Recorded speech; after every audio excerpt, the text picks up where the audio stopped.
Sapaan Gembala GKI, Senin 6 Juli 2026. Kasih, hukum, dan keadilan. Mazmur 89 ayat 1 sampai 15. Mari kita berdoa.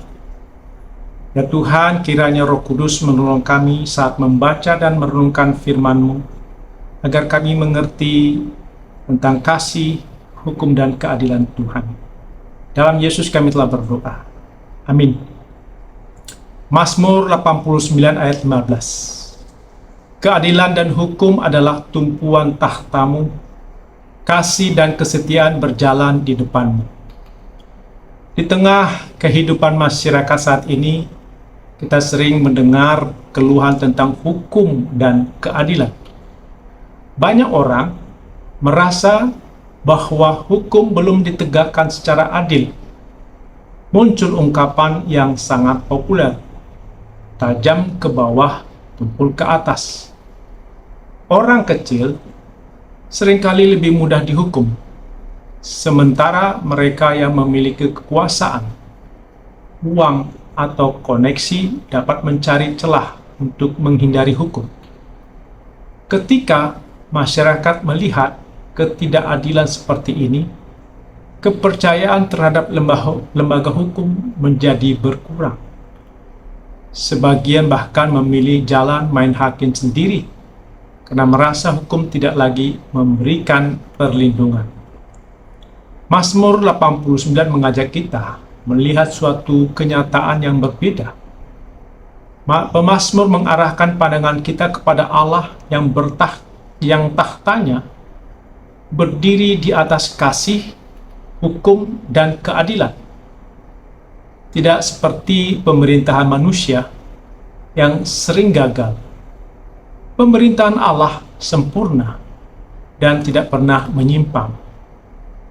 Mazmur 89 adalah mazmur pengajaran. Tujuannya bukan hanya untuk dinyanyikan dalam ibadah, tetapi untuk mengajar umat tentang siapa Allah dan bagaimana umat harus hidup di hadapannya.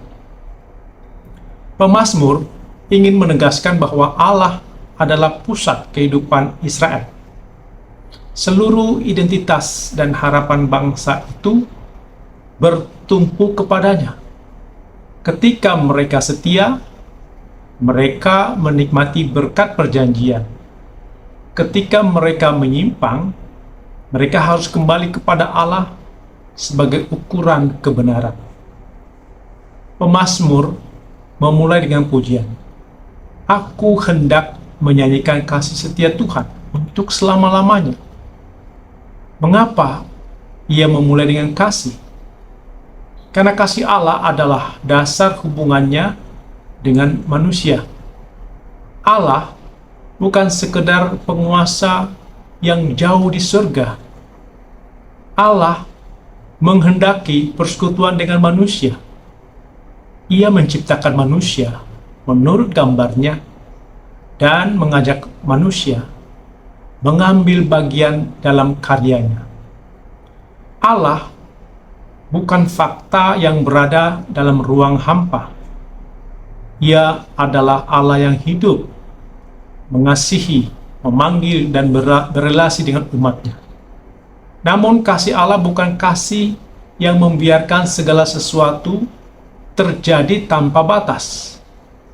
Kasih Allah selalu berjalan bersama hukum dan keadilan. Itulah sebabnya pemazmur berkata, keadilan dan hukum adalah tumpuan tahta-Mu, kasih dan kesetiaan berjalan di depan-Mu. Pada masa kini banyak orang menginginkan kasih tanpa hukum. Mereka ingin diterima tanpa perlu bertobat. Mereka ingin menikmati berkat tanpa mau hidup dalam kebenaran.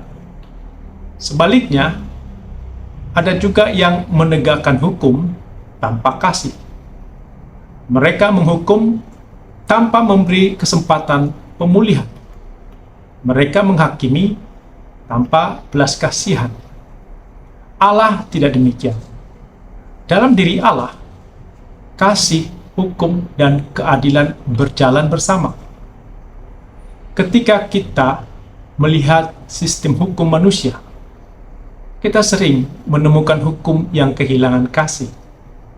Seorang pencuri kecil dihukum berat karena mencuri makanan untuk keluarganya. Namun, pelaku korupsi yang merugikan jutaan orang bisa mendapatkan perlakuan yang lebih ringan. Masyarakat miskin kesulitan mendapatkan bantuan hukum yang layak, sementara mereka yang kaya mampu menyewa pengacara terbaik. Akibatnya, muncul krisis kepercayaan terhadap sistem hukum. Mengapa hal itu terjadi? Ada banyak faktor. Ada faktor struktural berupa lemahnya integritas aparat dan praktik korupsi. Ada faktor ekonomi yang membuat masyarakat miskin sulit memperoleh akses hukum yang setara. Ada faktor budaya berupa penggunaan koneksi atau titip perkara. Semua itu membuat hukum kehilangan wibawa moralnya. Tetapi Mazmur 89 mengingatkan bahwa Allah tidak pernah seperti itu. Tahtanya berdiri di atas keadilan yang sempurna. Allah tidak dapat disuap. Allah tidak memandang status sosial. Allah tidak membedakan antara orang kaya dan miskin dalam penilaiannya. Ia melihat hati manusia. Namun, keadilan Allah juga tidak kejam. Bayangkan jika Allah hanya memakai hukum tanpa kasih. Tidak seorang pun dapat bertahan. Semua manusia telah berdosa dan kehilangan kemuliaan Allah. Jika Allah hanya bertindak sebagai hakim tanpa kasih, seluruh umat manusia akan binasa. Disinilah keindahan Injil. Kasih Allah tidak membatalkan hukumnya, tapi menggenapinya. Di kayu salib, Yesus Kristus menanggung hukuman dosa manusia. Keadilan Allah ditegakkan karena dosa tidak diabaikan. Namun kasih Allah juga dinyatakan karena manusia memperoleh pengampunan. Salib adalah titik pertemuan kasih, hukum, dan keadilan yang paling sempurna. Mazmur 89 juga mengingatkan bahwa Allah berkuasa atas sejarah. Pemazmur berbicara tentang bagaimana Allah meremukan Rahab, simbol kekuatan yang menindas umatnya.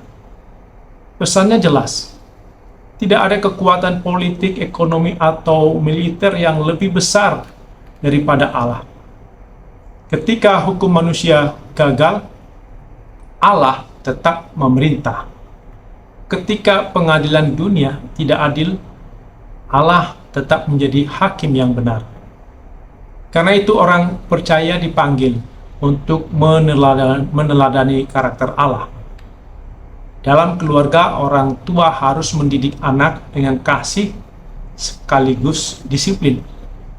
Dalam gereja, pemimpin harus melayani dengan keadilan dan kerendahan hati.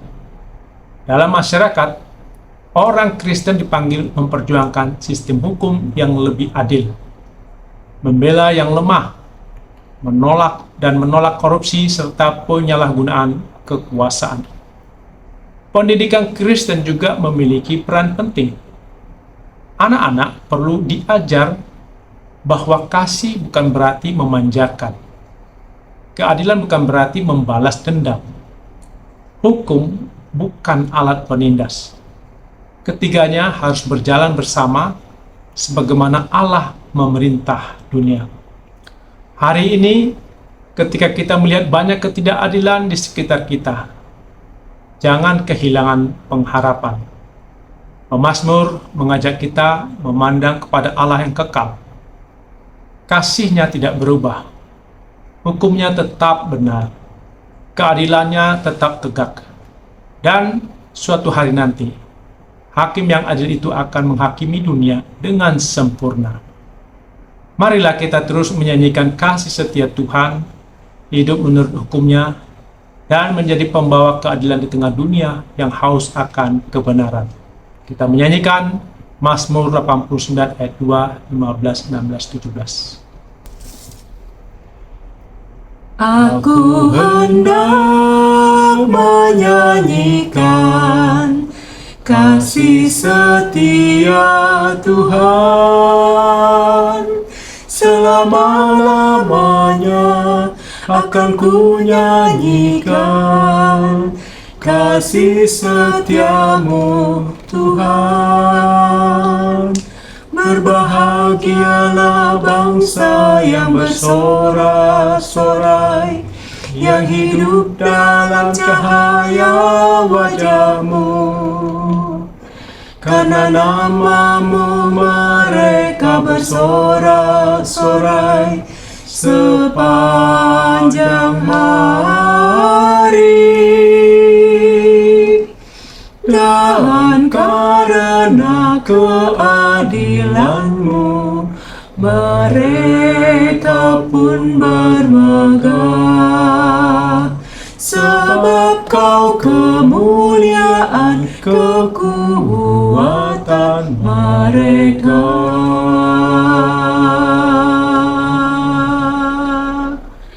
Dan karena Engkau berkenan, maka tak lalu kami meninggi. Perisai kita milik Tuhan, Raja kita milik Tuhan. Aku hendak menyanyikan kasih setia Tuhan, selama-lamanya akan ku nyanyikan kasih setiamu Tuhan. Amin. Mari kita berdoa.